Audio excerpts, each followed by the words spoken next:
Olá, meus queridos irmãos, ouvintes, internautas. É mais uma oportunidade que Deus nos dá de estarmos aqui para levarmos até vocês mais uma aula da Escola Bíblica Dominical da Assembleia de Deus Missões em Dourados, Mato Grosso do Sul. É um imenso prazer estar aqui, dialogando com vocês, ministrando a palavra de Deus, porque assim nós aprendemos juntos. E o tema desta aula é a sutileza da normalização do divórcio.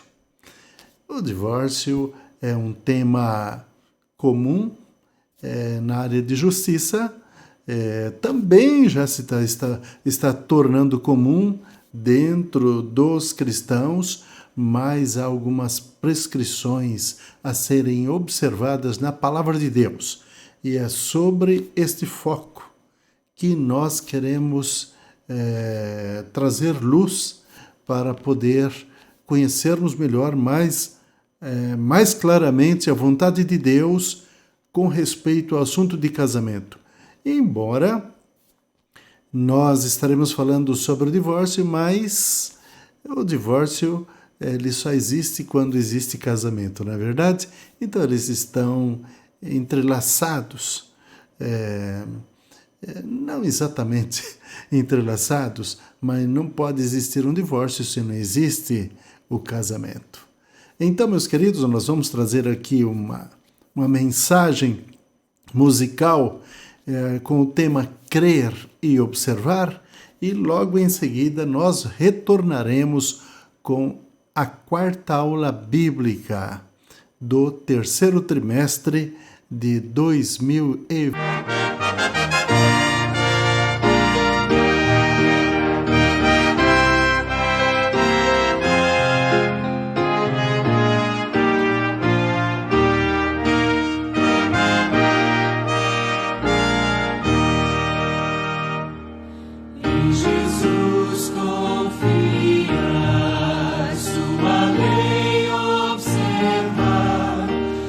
Que gozo, que bênção.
Acabamos de ouvir esta mensagem musical que fala do tema crer e observar. Nós estamos falando de crer e observar a palavra de Deus. E nós estamos aqui na nossa quarta aula do terceiro trimestre de 2022, na aula bíblica da Escola Dominical. Para quem ainda não me conhece, eu sou o pastor Antônio Araújo, membro da Assembleia de Deus Missões, em Dourados, Mato Grosso do Sul. Igreja esta presidida pelo pastor Marcos Marim. E para nós é imenso prazer estar aqui para compartilhar com todos a palavra de Deus. Então, vamos ao assunto que nos interessa, que é o ensino da palavra de Deus. Então, meus queridos, nós estamos aí no terceiro trimestre e o tema do terceiro trimestre é os ataques contra a Igreja de Cristo, com o subtítulo A Sutileza de Satanás, nesses dias que antecedem a volta do nosso Senhor e Salvador Jesus Cristo. E o tema de hoje é a sutileza da normalização do divórcio. Muito bem, então, esta aula estará subdividida em três partes. Na primeira parte, nós estaremos refletindo sobre a sutileza. Nós estaremos comentando sobre o divórcio no contexto bíblico. E na segunda parte, estaremos abordando a sutileza da normalização do divórcio e, finalmente, o divórcio e a prática pastoral. Muito bem, então, nós temos um texto bíblico para refletir sobre ele, que nós chamamos de texto áureo, o qual diz assim: assim não sois,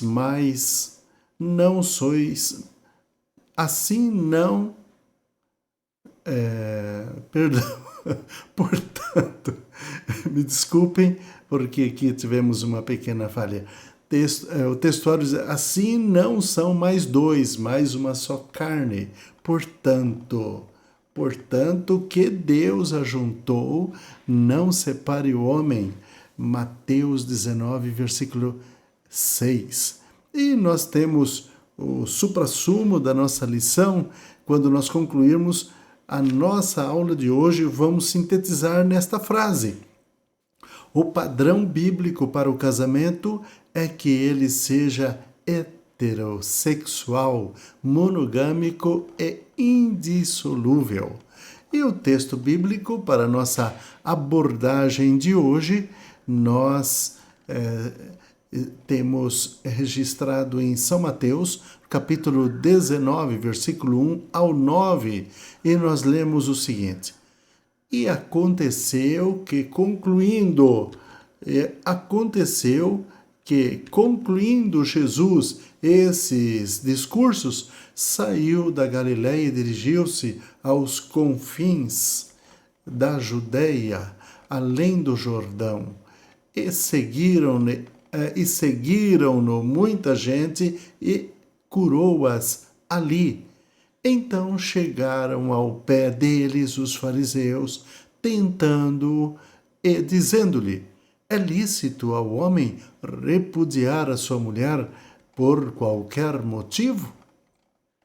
Ele, porém, respondendo, disse-lhes: não tendes lido que no princípio o Criador os fez macho e fêmea? E disse: portanto, deixará o homem pai e mãe, e se unirá à sua mulher, e serão dois, uma só carne. Assim não são mais dois, mas uma só carne. Portanto, o que Deus ajuntou, não separe o homem. Disseram-lhe eles: então por que mandou Moisés dar-lhe carta de divórcio e repudiá-la? E disse-lhes ele: Moisés por causa da dureza do vosso coração, vos permitiu repudiar vossa mulher. Mas no princípio não foi assim. Eu vos digo, porém, que qualquer que repudiar sua mulher, não sendo por causa de prostituição, e casar com outra, comete adultério. E o que casar com a repudiada também comete adultério. Então, é o seu texto que nós vamos utilizar para nossa reflexão nesta aula. Então, meus queridos, a presente aula trata o divórcio de acordo com o contexto bíblico do Antigo e do Novo Testamento. Outro ponto interessante que a lição abordará dois aspectos, né, a respeito do divórcio. O aspecto legal e o aspecto moral. E, finalmente, né, concluiremos com a importante reflexão da prática pastoral com pessoas divorciadas ou em processo, né, processo de divórcio. A nossa aula, meus queridos, ela está... ela tem 3 objetivos para alcançar, né? Primeiro, ela está subdividida, né, em 3 partes, que nós já informamos isso quando iniciamos a aula, mas está aí o slide para que vocês possam rever. Mas nós temos aqui, né, 3 objetivos a alcançar. O primeiro objetivo, né, é expor o divórcio no contexto bíblico. O segundo objetivo é pontuar aspectos legal e moral do divórcio. E, finalmente, refletir sobre a prática, a respeito da prática pastoral com pessoas em situação de divórcio. Então, nós temos aí o esboço da aula de hoje, né, que vocês têm ali. O divórcio, a parte do divórcio, nós estaremos dividindo ele em parte 1 e 2, né? O divórcio no contexto do Antigo Testamento e o divórcio no contexto do Novo Testamento. E em seguida falaremos sobre o divórcio no o aspecto legal e também o aspecto moral. E, finalmente, estaremos comentando sobre o divórcio e a prática pastoral, né? A pessoa do divorciado e, em seguida, o divorciado como cristão. E assim nós concluiremos a aula de hoje. Muito bem. Então, meus queridos, o que nós temos para hoje, né? Nós temos para hoje que o divórcio é entendido como um ato por meio do qual o casamento é dissolvido. Isso todos nós sabemos, né? Quando se fala de divórcio, dissolve-se o casamento. Nesse aspecto, o divórcio é uma dissolução absoluta da aliança conjugal, tendo como resultado a anulação dos efeitos civis do casamento. Dependendo da cultura, dos pressupostos religiosos praticado e também da motivação que levou à ruptura do casamento, né? A prática do divórcio pode permitir aos cônjuges contrair novo casamento ou não.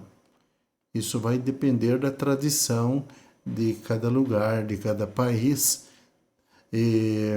Mas hoje nós estamos fazendo uma abordagem geral, certo? E também de uma forma sintética, porque esse não é um tema para abordar num espaço tão curto de tempo. Então, a aula de hoje, meus queridos, fará uma análise sobre o divórcio no contexto das culturas bíblicas e contemporânea, devido à tendência contemporânea da vulgarização do divórcio, tornando-o banal e normal. Então, a presente aula, como dissemos, tomará por padrão aquilo que as Escrituras Sagradas ensinam sobre o assunto. Também se orientará por aquilo que o nosso documento confessional, a Declaração de Fé das Assembleias de Deus, ensina e orienta sobre o divórcio. Então, meus queridos, nós entramos aqui na primeira parte, né? O divórcio no contexto bíblico.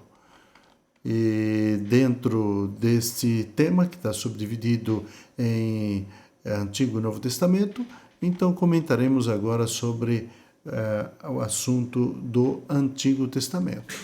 Então, na Antiga Aliança, meus queridos, o plano de Deus para a raça humana, que é o casamento, fosse monogâmico e vitalício, conforme Gênesis 1, 27, 28 e também em Gênesis 2, 22 e 25. Não vamos ler os textos para nós abreviarmos o nosso comentário. Então, o profeta Malaquias afirmou que Deus odeia o divórcio. Malaquias 2, 16. Nós lemos sobre esse assunto. Contudo, em certos casos, o divórcio era previsto. Em outros aparece como a permissão. Né? Em Deuteronômio 24, 1 a 4. Nós vamos entender isso também em Deuteronômio 24, de 1 a 4. Né? O texto afirma que uma das condições para o divórcio era o marido encontrar, aspas, coisa feia na esposa. É uma expressão vertida da própria Bíblia, né?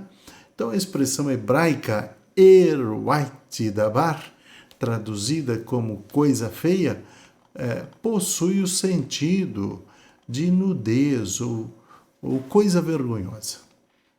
Né? O texto não especifica, meus queridos, o que significa esta expressão. Isso deu margem para uma série de debates pelas escolas rabínicas que interpretavam de diferentes modos. Né? No entanto, meus queridos, fica claro que não se trata do adultério. No tempo de Moisés era punido, né? Era punido com a morte, né?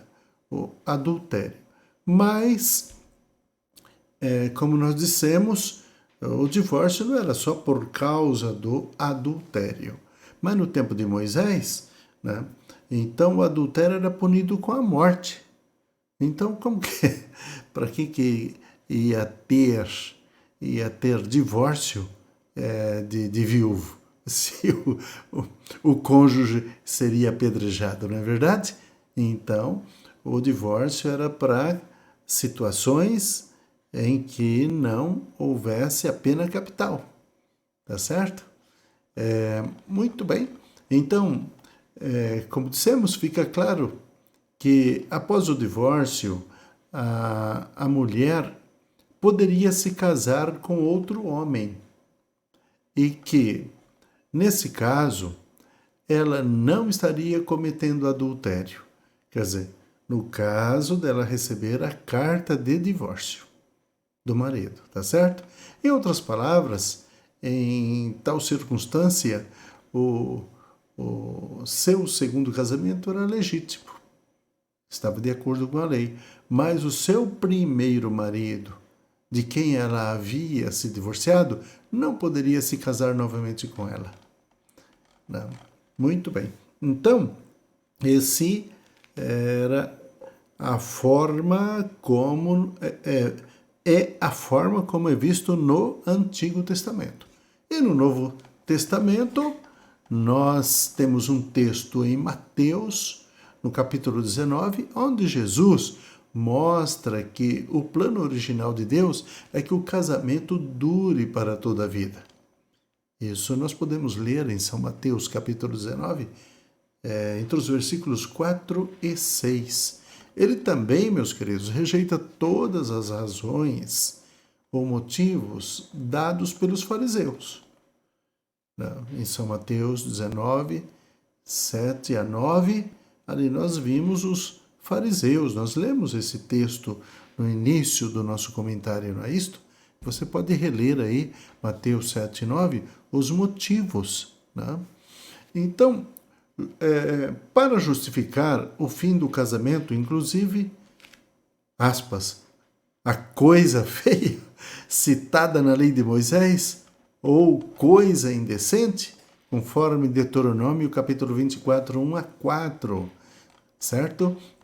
De acordo com Jesus, olha, de acordo com Jesus, o único motivo que justifica a separação, que como o Novo Testamento é escrito em grego, né? Apólio, que é divórcio, né?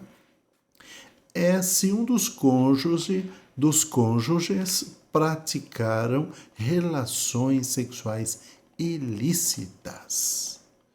A expressão relações sexuais ilícitas traduz o termo grego moichaiomai, que significa adulterar.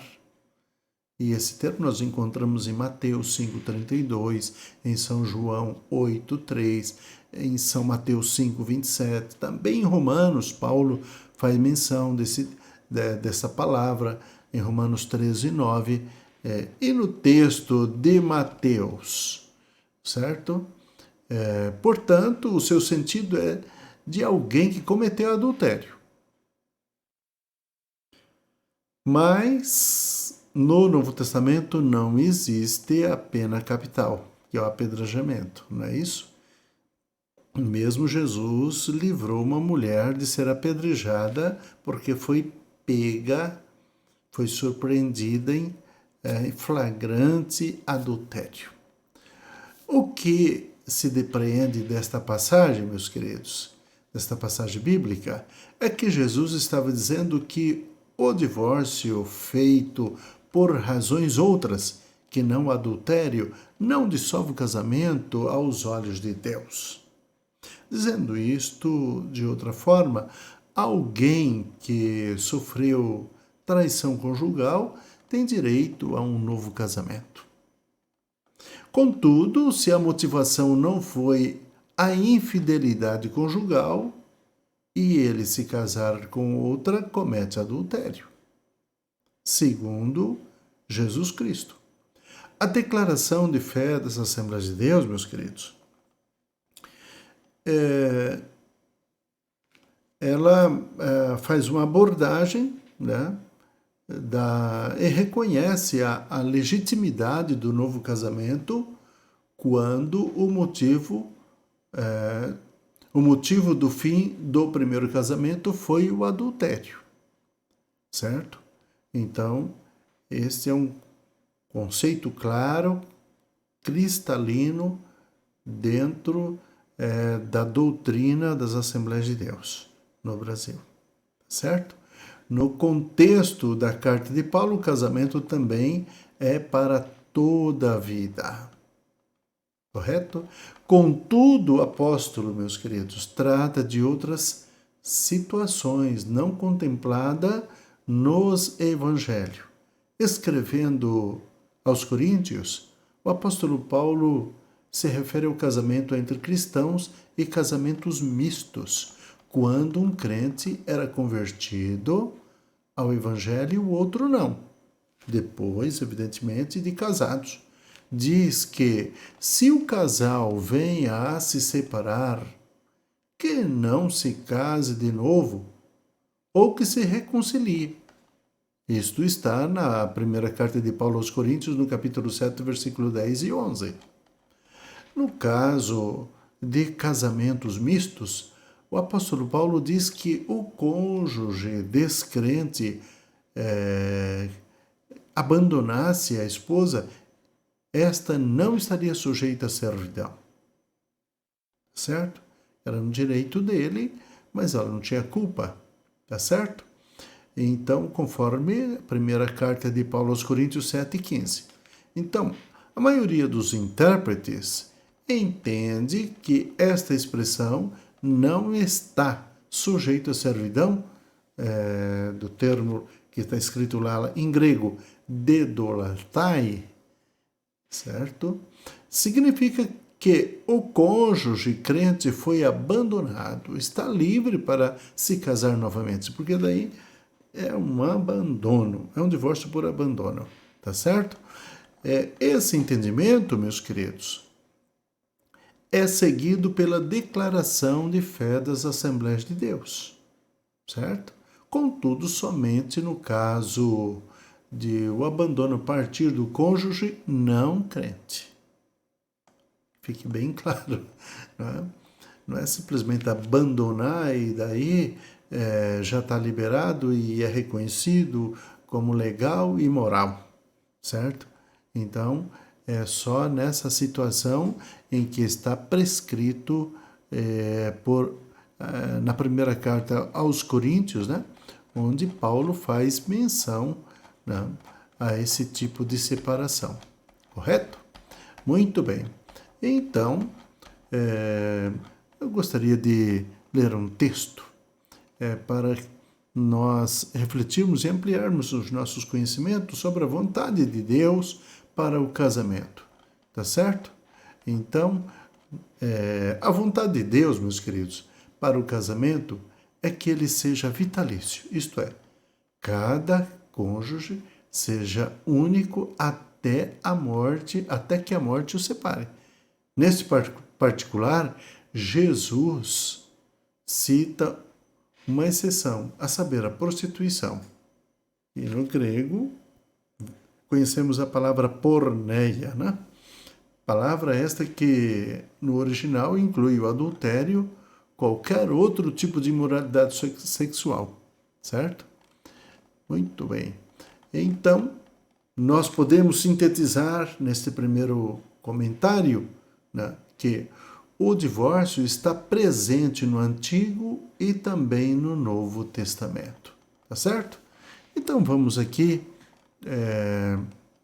a um comentário para ampliar os nossos conhecimentos, que é do dicionário bíblico, Beacon, né? Volume 6, na página 135, que fala sobre a contextualização da questão do divórcio em Mateus capítulo 19. Então, a questão do divórcio, segundo Beacon, teve um papel importante no primeiro século, da mesma forma que hoje. Jesus, meus queridos, discutiu essa questão no Sermão do Monte. E nós encontramos lá em São Mateus, né, no capítulo 5, 31 e 32, onde ele diz, agora ela reaparece em São Mateus 19, 3 a 9. O conflito se originou a partir da interpretação de Deuteronômio 24, 1, quando o homem tomar uma mulher e se casar com ela. Então será que, se não achar graça nos seus olhos, por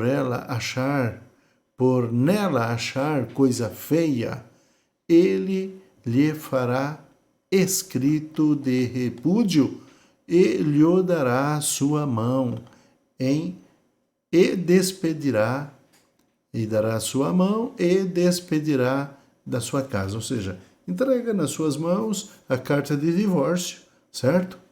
E despede, né?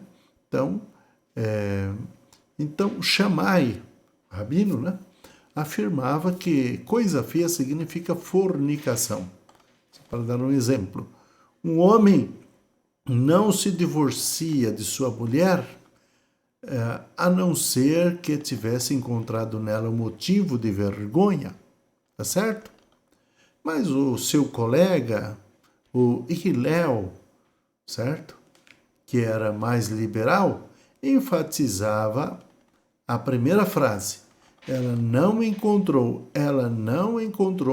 favor em seus olhos e permitiria um homem divorciar-se da esposa se ela fizesse alguma coisa que o desagradasse, até mesmo caso queimasse o alimento ao cozinhá-lo.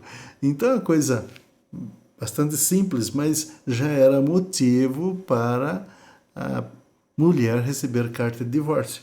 Então, mas Jesus valorizou a mulher. Isso que importa, não é mesmo? Bom, esse foi só um comentário de Beacon, né?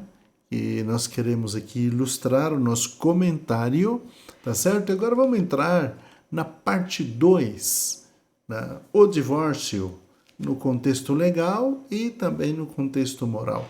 Então vamos comentar sobre o contexto legal.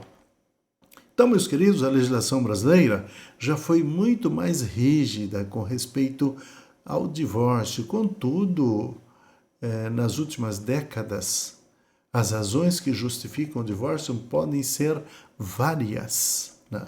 A partir da nossa Constituição de 1988, passou-se a permitir, né, divorciar-se e recasar quantas vezes a pessoa quisesse.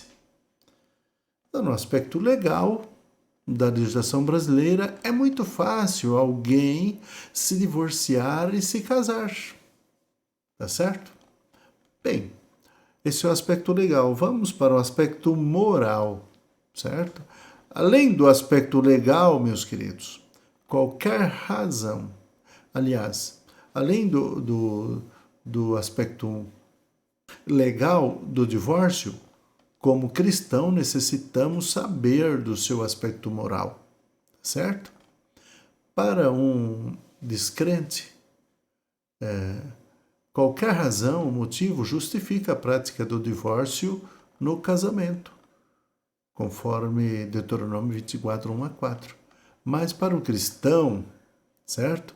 Que observa as orientações de Jesus Cristo, as orientações do Novo Testamento, as orientações do nosso da nossa profissão de fé, certo?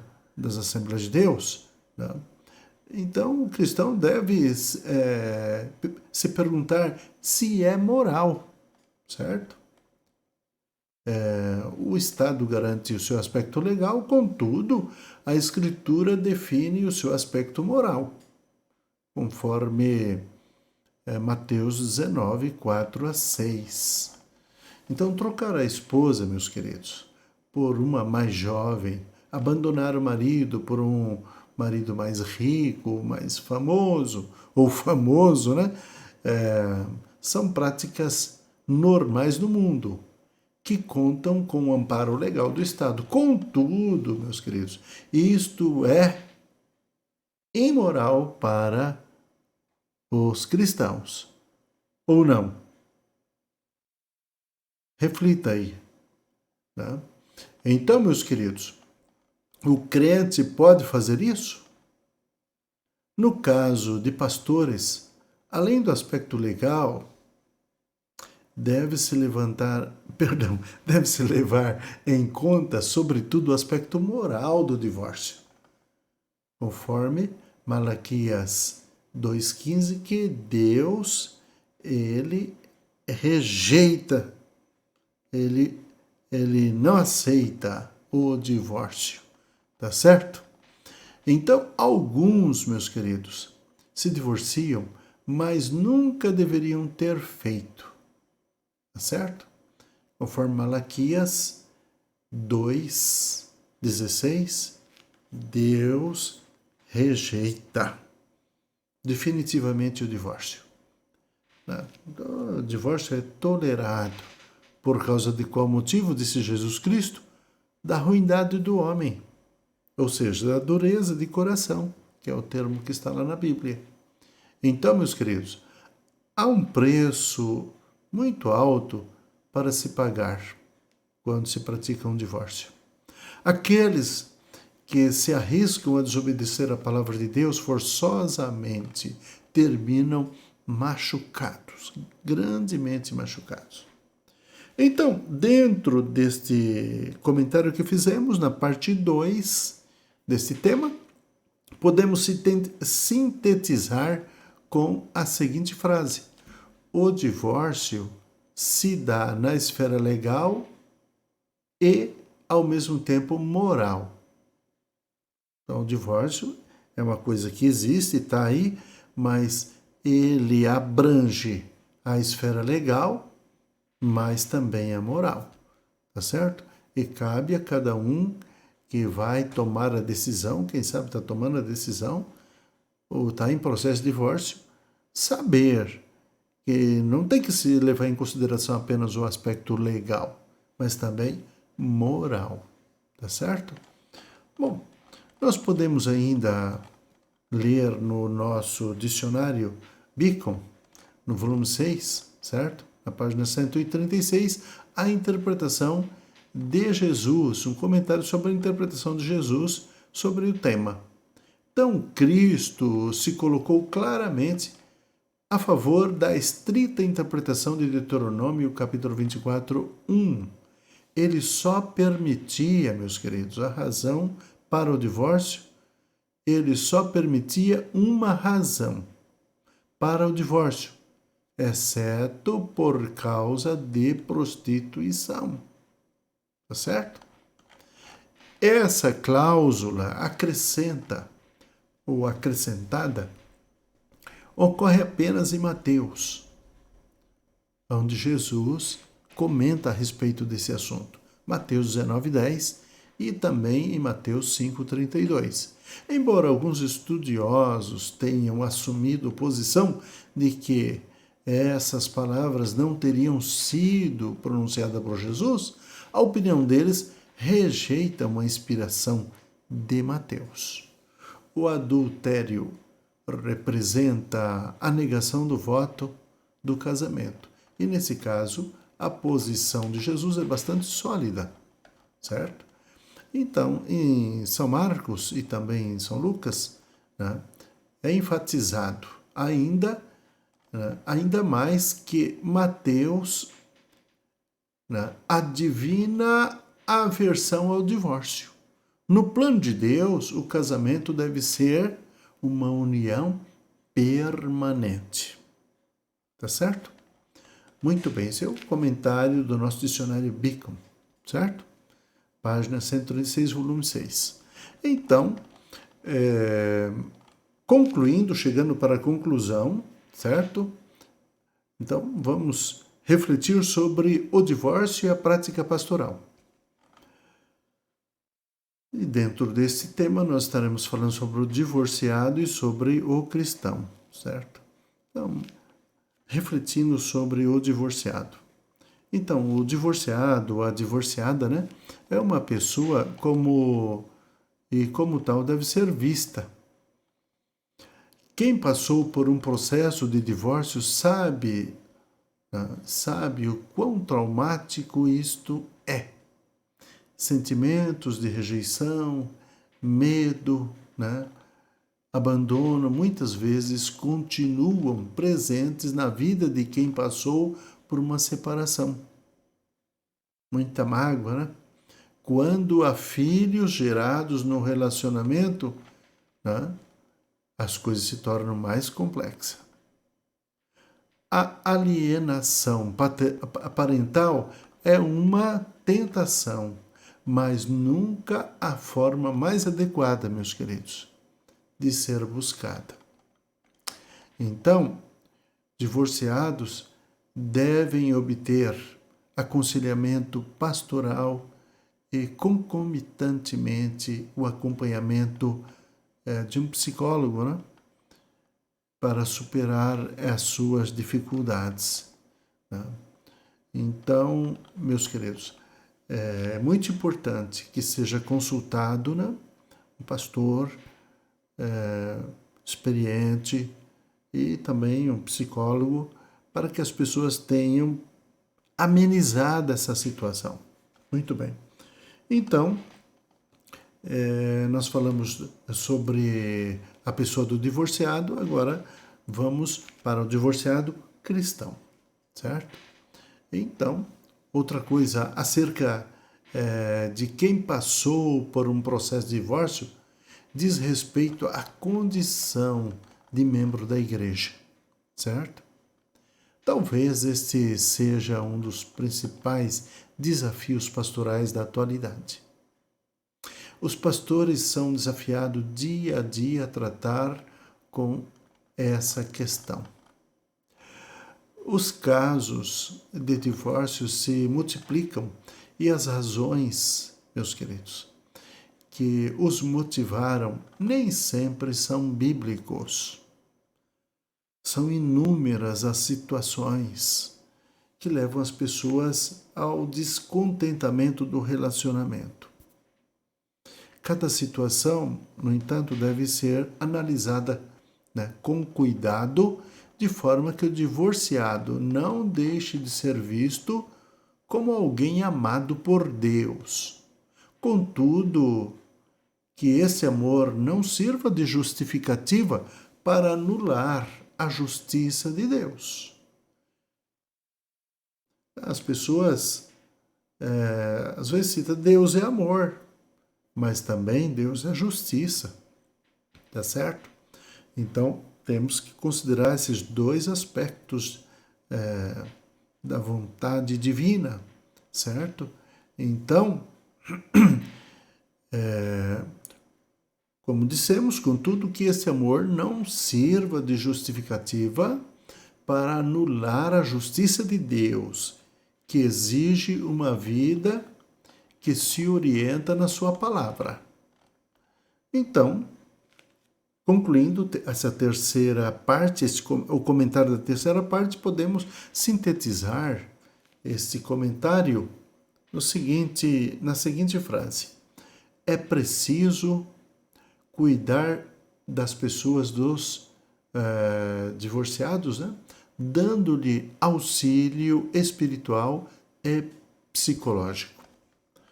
E concluindo, meus queridos, então vimos nesta aula que o divórcio, sob a perspectiva de diferentes culturas, em diferentes contextos. Observamos também que, na atualidade, há uma tendência entre os cristãos de enxergar o divórcio com uma certa normalidade, Essa é uma postura perigosíssima, arriscada e até mesmo pecaminosa. Isso porque as Escrituras contêm princípios e preceitos que moldam os relacionamentos humanos. E o divórcio não é coisa de Deus, embora Ele permita, é coisa dos homens, tá certo? Então, o casamento é uma instituição divina, foi Deus que criou o homem, criou a mulher e criou a instituição chamada casamento. E nós, os homens, queremos desfazer disso, não é isso? Aí a gente começa a viajar, Casar homem com homem, mulher com mulher, casa, descasa, quando quer, com motivo, sem motivo. Isso não é coisa de cristão, tá certo? Então, o casamento é uma instituição divina que reflete o ideal de Deus para a finalidade de perpetuação da espécie. Portanto, meus queridos, devido à nossa condição de pecadores, o divórcio deve ser visto como uma anormalidade deste ideal divino. Certo? Muito bem. Nós gostaríamos de fazer uma revisão de todo o comentário que nós fizemos, fazendo algumas perguntas. Então, que eu vou perguntar para mim mesmo e dar a resposta. E eu acredito que será muito útil para você aprender. Tá certo? Então, a primeira pergunta é: qual era o plano de Deus na antiga aliança em relação ao casamento? Certo? Então, o plano de Deus, meus queridos, na antiga aliança, certo?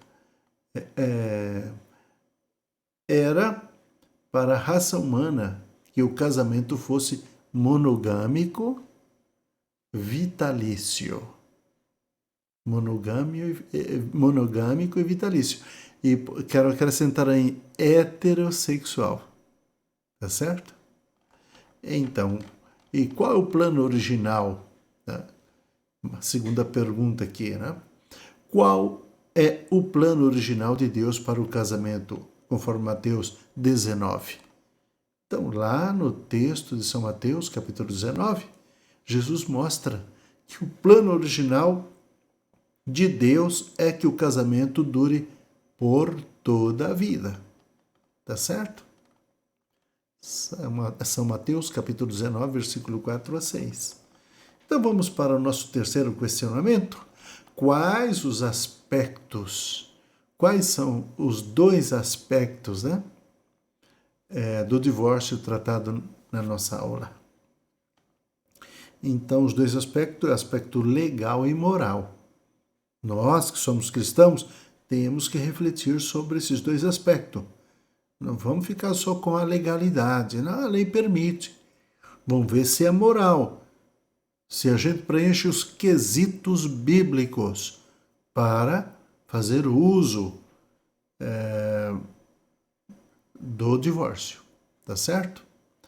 E a quarta reflexão que nós relacionamos, quais são os dois aspectos do divórcio que envolvem a prática pastoral?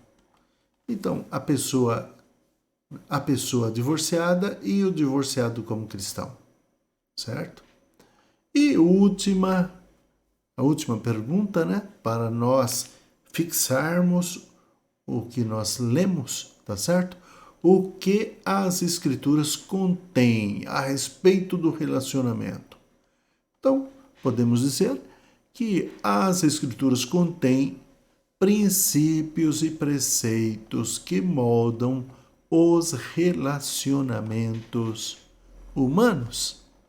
Muito bem, chegamos ao final desta aula e nós queremos, neste instante, fazer um convite para você estar conosco na Assembleia de Deus Missões em Dourados, na rua Rael Bonfacker, 2220. No centro de Dourados, de frente com a Praça Pedro Rigotti. E nós temos a nossa agenda aí de cultos, tá certo? Nós temos na segunda-feira o curso de teologia, na terça-feira o culto de oração e ensino, na quinta-feira o culto público com as irmãs da União Feminina, na sexta-feira nós temos o ensaio da nossa orquestra, tá certo? E no domingo pela manhã, a aula bíblica da escola dominical, onde estará presente ali o nosso professor Luiz Giovanni ministrando esta aula e as outras que se seguirão neste trimestre. Também, simultaneamente, temos culto para os irmãos haitianos e este culto a maior parte é em francês. Você fala francês?